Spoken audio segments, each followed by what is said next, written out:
Assalamualaikum warahmatullahi wabarakatuh.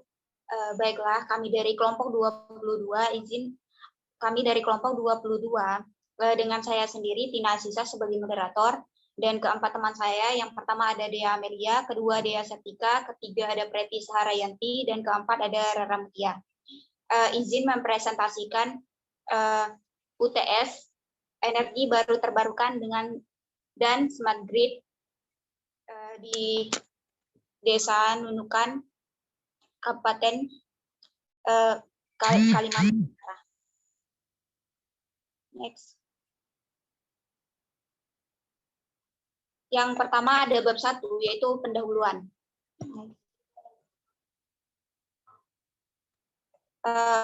Ada latar belakang di mana energi merupakan peranan penting dalam pencapaian tujuan sosial, ekonomi, dan lingkungan untuk pembangunan berkelanjutan, serta merupakan pendukung bagi kegiatan ekonomi nasional. Provinsi Kalimantan Utara merupakan provinsi di mana Provinsi Kalimantan Utara merupakan provinsi ke-34 atau provinsi termuda di Indonesia.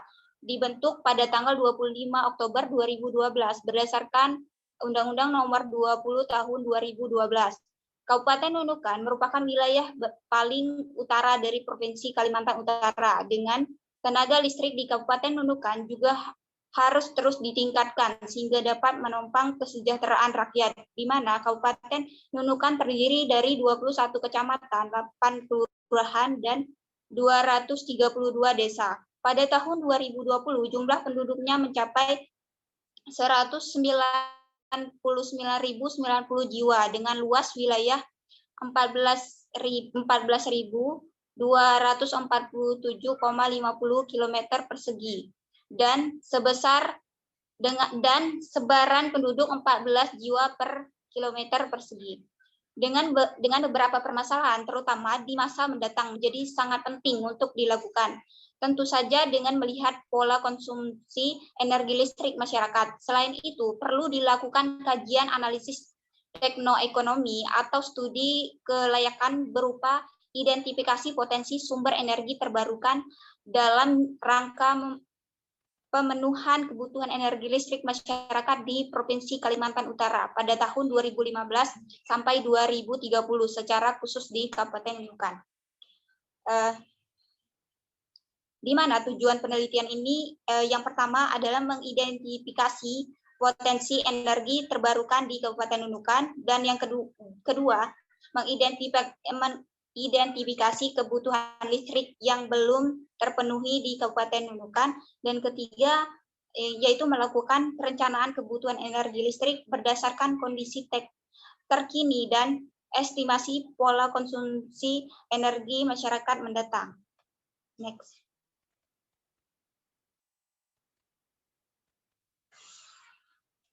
Selanjutnya dilanjutkan oleh teman saya. Baiklah, untuk yang kedua adalah bab 2, yaitu landasan teori. Next. Yang pertama, energi baru terbarukan. Menurut Marek Welsewicz, energi adalah sebuah konsep yang sukar dipahami, di mana ia tidak dapat dilihat dan tidak memiliki bentuk fisik. Energi terbarukan merupakan energi yang pada umumnya merupakan fosil yang dapat diperbaharui, dan apabila dikelola dengan baik, maka sumber dayanya tidak akan habis dan berkelanjutan. Berikut ini adalah jenis-jenis energi terbarukan yang dapat dimanfaatkan dan dalam pemenuhan kebutuhan energi listrik. Yang pertama, energi surya, di mana energi surya merupakan berasal dari hasil radiasi pancar sinar matahari yang dapat dimanfaatkan untuk pemanasan air, pencahayaan rumah, penerangan jalan, serta energi listrik untuk berbagai peralatan. Pembangkit listrik tenaga surya dibangun dengan menggunakan panel-panel surya yang dapat menangkap sinar radiasi matahari. Kemudian disimpan menggunakan baterai atau powerhouse untuk mengelola daya listrik yang dapat disimpan atau dialirkan. Next.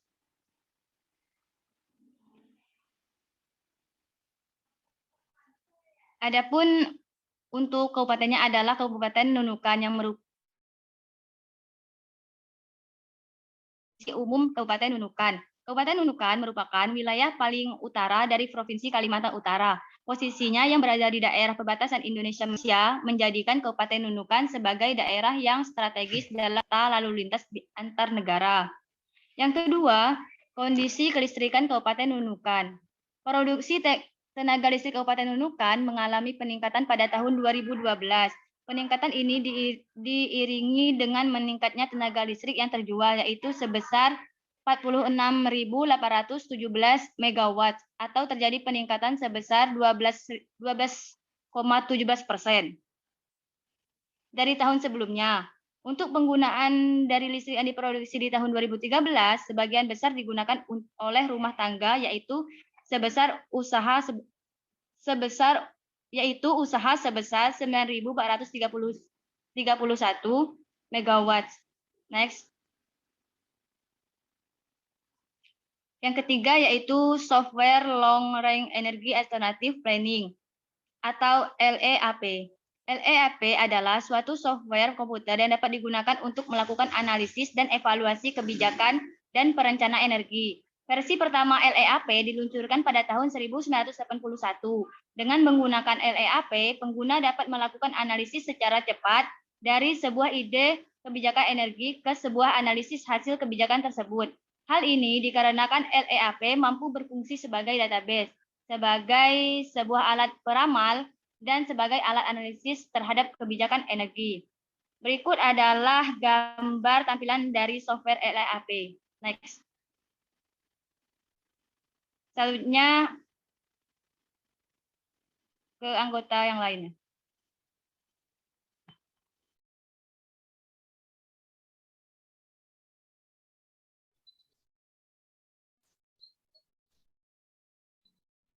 Baiklah, saya akan melanjutkan bab 2, yang ke-2.4, Software Homer Energy.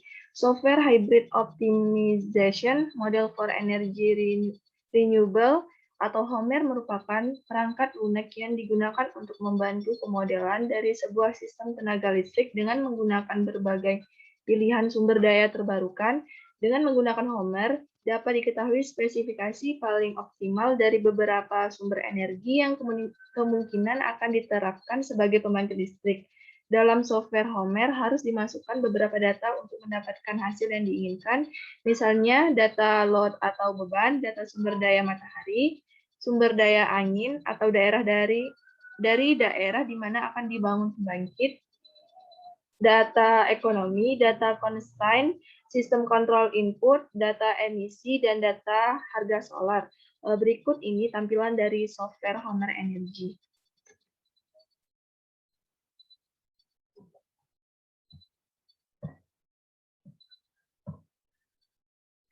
Dua titik 5, sistem transmisi tenaga listrik. Saluran transmisi akan mengalami kehilangan tenaga atau loss karena adanya hambatan listrik selama pendistribusian suplai tenaga listrik tersebut. Saluran ini disebut dengan saluran udara tegangan tinggi atau SUTED. Sistem distribusi berfungsi mendistribusikan tenaga listrik kepada beberapa jenis konsumen seperti pabrik, industri, perumahan, dan sebagainya. Transmisi tenaga dengan tegangan tinggi maupun ekstra tinggi pada saluran transmisi dirubah pada gardu induk menggunakan trafo up-down menjadi tegangan menengah atau tegangan distribusi primer yang biasa disebut dengan saluran udara tegangan menengah atau SUT-M. Di bawah ini adalah diagram dasar sistem transmisi dan distribusi tenaga listrik. 2.6, aspek ekonomis studi kelayakan. Yang pertama, Net Present Value atau NPV. Metode ini dikenal sebagai metode present worth dan digunakan untuk menentukan apakah suatu rencana mempunyai keuntungan dalam periode analisa, yaitu dengan menentukan base year market value dari proyek. Yang kedua, metode Internal Rate of Return atau IRR merupakan tingkat diskon rate yang menghasilkan NPV sama dengan 0. Yang ketiga, metode Benefit Cost Ratio atau BCR. Menurut Pujawan, BCR adalah analisa yang sangat umum digunakan untuk mengevaluasi proyek-proyek pemerintah. 2.7, Supply Chain Management. Konsep supply chain management berasal dari berbagai disiplin ilmu, sehingga tidak jarang tema supply chain disebut dengan berbagai macam keilmuan seperti supply network, logistik channel, dan demand pipeline, value adding network, dan lain sebagainya. Simchi-Levy et al. Mendefinisikan supply chain sebagai logistik network yang terdiri dari supplier, perusahaan manufaktur, gudang, pusat-pusat distribusi, outlet retail, gudang bahan baku, work in process inventory, dan barang jadi yang mengalir dari hulu atau bahan baku hingga ke hilir atau customer.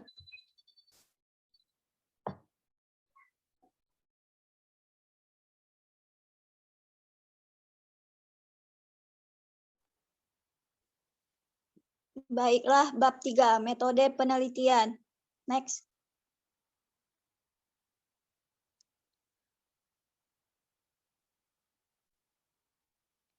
Penelitian ini menggunakan pendekatan eksploratif, di mana penelitian eksploratif dilakukan dengan melakukan analisis, investigasi yang mendalam terhadap data, informasi dan penelitian sebelumnya, dan wawancara atau diskusi, serta survei untuk memberikan gambaran terhadap permasalahan yang sedang diteliti. Model sistem dinamik dikembangkan untuk melakukan simulasi kebijakan pengembangan energi terbarukan selama periode 2018 sampai 2027. Proyeksi kebutuhan dan penyediaan energi menggunakan model LEAP. Next. 3.1 Bagan alur penelitian. Bagan alur penelitian ini disusun untuk mengetahui proses penelitian yang dilakukan. Berikut adalah bagan alur penelitian dalam pelaksanaan penelitian. Yang pertama, mulai, selanjutnya identifikasi masalah, selanjutnya studi literatur dan pengumpulan data sekunder, selanjutnya survei dan pengumpulan data primer, dan yang terakhir pengolahan data. Dan untuk pemodelan, identifikasi masalah, selanjutnya konstruksi model, selanjutnya identifikasi variabel, selanjutnya simulasi model, selanjutnya validasi, dan yang terakhir hasil. Untuk bagian akhir, yaitu ada kesimpulan, selanjutnya penyusunan rekomendasi, dan selesai. Next.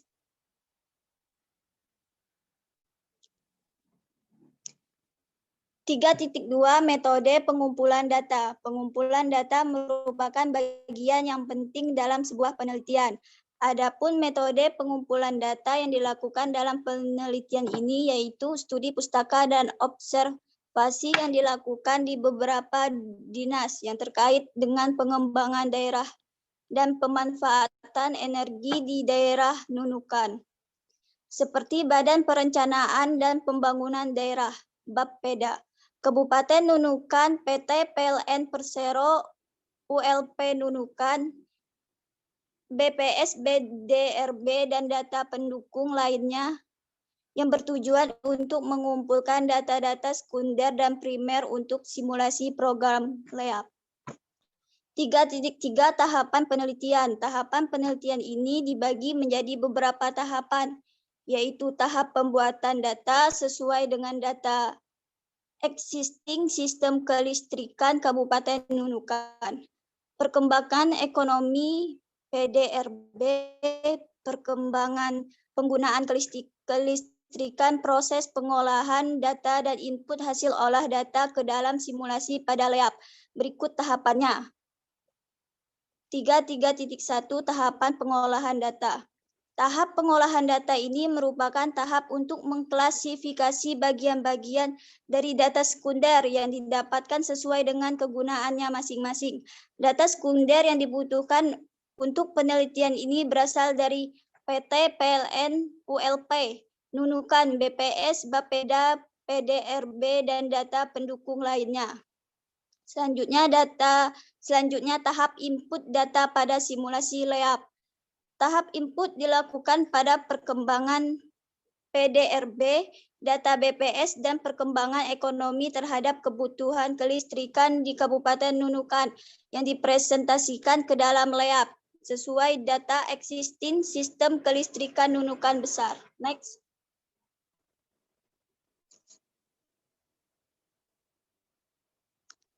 Selanjutnya, tahap pemodelan dengan menggunakan software home energi.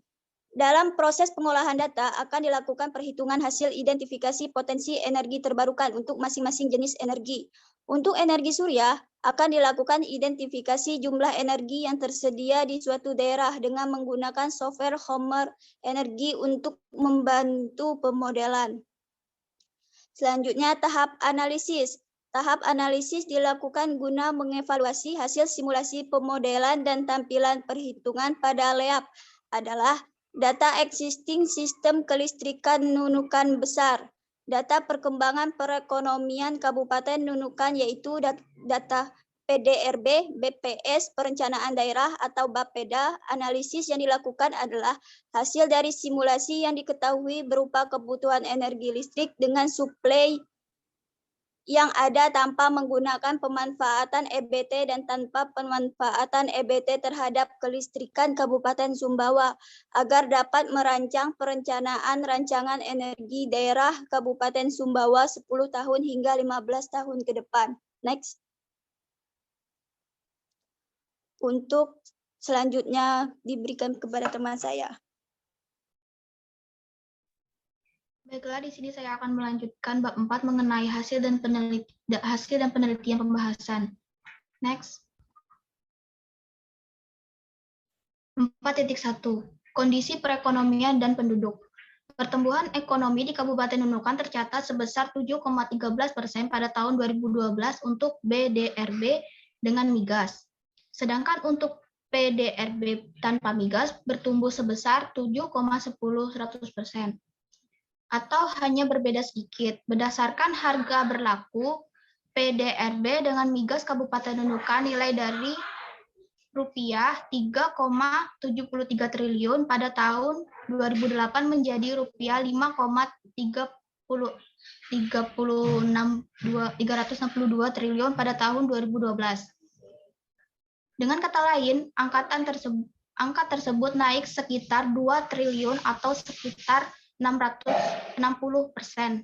Tingkat pertumbuhan ini lebih tinggi dari tingkat pertumbuhan nasional pada periode tersebut. Sementara bila pengaruh inflasi dihilangkan berdasarkan harga konstan pada tahun 2000, maka PDRB Kabupaten Nunukan dengan migas naik 1,301 triliun pada 2008 menjadi 1,634 triliun pada 2012 atau naik sebesar 25,59% pada periode tersebut. Secara total, nilai PDRB sektor pertambangan penggalian mengalami kenaikan 1.703,97 miliar di tahun 2008 menjadi 2.817,92 miliar di tahun 2012. Meskipun sempat mengalami penurunan di tahun 2009, setelah itu output sektor ini mengalami kenaikan hingga tahun 2012. Berikut pada tabel 4.1 laju pertumbuhan PDRB atau GDP Ground Rate Kabupaten Nunukan. Terlihat pada tabel 4.1 tahun produk domestik regional bruto pada tahun 2008 4,4%, sedangkan 2009 mencapai 3,93%, 2010 5,63%, 2011 6,74%, 2012 7,13%. Next. 4.2 Gambaran kelistrikan Nunukan. Di Kabupaten Nunukan, sebagian besar daya pembangkit listrik yang telah terpasang berasal dari sumber energi fosil yaitu mesin gas dengan daya total sebesar 14 MW. Untuk pembangkit listrik tenaga surya atau PLTS yang terpasang sebesar 445 kW peak. Terdapat pula pembangkit listrik tenaga air atau PLTA dengan daya sebesar 500 kW. Berikut ini adalah gambaran mengenai kondisi kelistrikan berdasarkan pembangkit listrik terpasang atau existing hingga saat ini. Seperti yang dilihat pada gambar 4.2 pada jenis dan jumlah pembangkit listrik terpasang di Kabupaten Nunukan atau Dinas Pertambangan dan Energi Kabupaten Nunukan 2014. Next. 4.3 4.3 potensi energi terbarukan sel surya.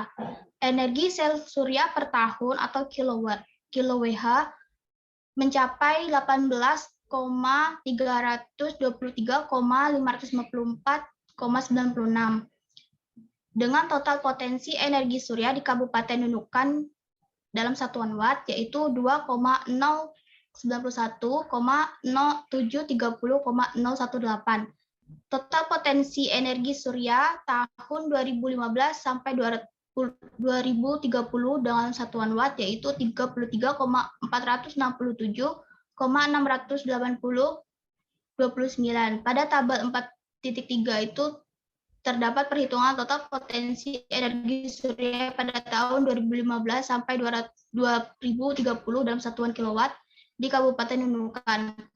Total potensi energi surya di Kabupaten tahun 2030 didapatkan total sebesar 33,467,680,29 watt. Berikut ini adalah perhitungan kebutuhan modul EF dihitung berdasarkan Renewable Energy Innovation of Unit Kingdom. Next. 4.4 Analisis dan pembahasan. Pada analisis kebutuhan listrik pada tahun 2027, per sektor penggalaan dilakukan dengan menggunakan bantuan software LAP. Pertumbuhan beban tipe sektor terkait dengan pertumbuhan penduduk dan PDRB, di mana pertumbuhan jumlah rumah tangga dipengaruhi oleh jumlah penduduk dan jumlah pendapatan. Sedangkan pertumbuhan konsumsi listrik untuk sektor lain seperti industri bisnis, mengikuti besarnya nilai pertumbuhan PDRB. Berikut merupakan tabel titik 4 mengenai presentasi rumah tangga yang dapat teraliri listrik potensi energi surya di Kabupaten Nunukan pada tahun 2013 sampai 2030. Next. 4.5 Analisis hasil proyeksi kebutuhan energi listrik di Kabupaten Nunukan. Dalam hasil proyeksi kebutuhan energi listrik di Kabupaten Nunukan dapat terlihat bahwa sektor yang memiliki jumlah kebutuhan energi listrik terbesar dari seluruh sektor adalah sektor rumah tangga. Kunci utama pada suatu perkembangan daerah adalah kesejahteraan desa dan rumah tangganya. Karena dengan kondisi rumah tangga yang sejahtera dapat dilakukan pembangunan daerah seperti dengan mengadakan kegiatan ekonomi untuk setiap rumah tangga yang dapat meluas hingga tingkat industri. Dikarenakan pemenuhan awal kebutuhan tenaga listrik dimulai dari sektor rumah tangga, maka dalam kajian teknoekonomi pada tugas akhir ini, yang menjadi target konsumen adalah penduduk yang belum teraliri oleh listrik sehingga dapat diwakilkan oleh sektor rumah tangga. Next.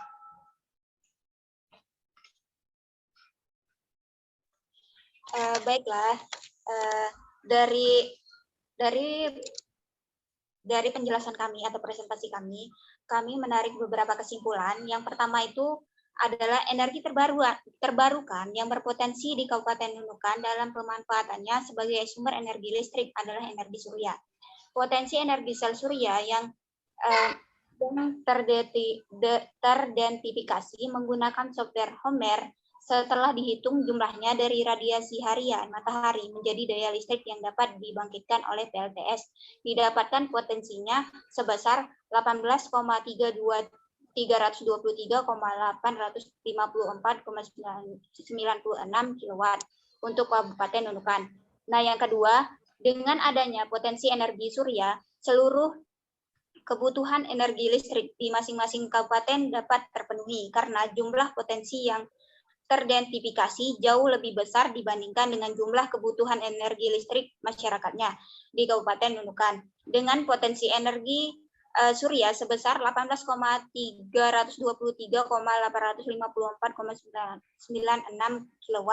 Kebutuhan energi listrik pada tahun 2015 adalah sebesar 4,443 kW atau hanya 0,025% dari keseluruhan potensi yang ada. Yang ketiga, yaitu tingkat pertumbuhan PDRB akan saling mempengaruhi dengan tingkat konsumsi pada sektor industri, bisnis, dan publik. di mana semakin meningkatnya PDRB, maka akan secara otomatis kebutuhan listrik juga akan semakin meningkat atau sebaliknya. Mungkin sekian dari presentasi kami. Kami ucapkan wassalamualaikum warahmatullahi wabarakatuh.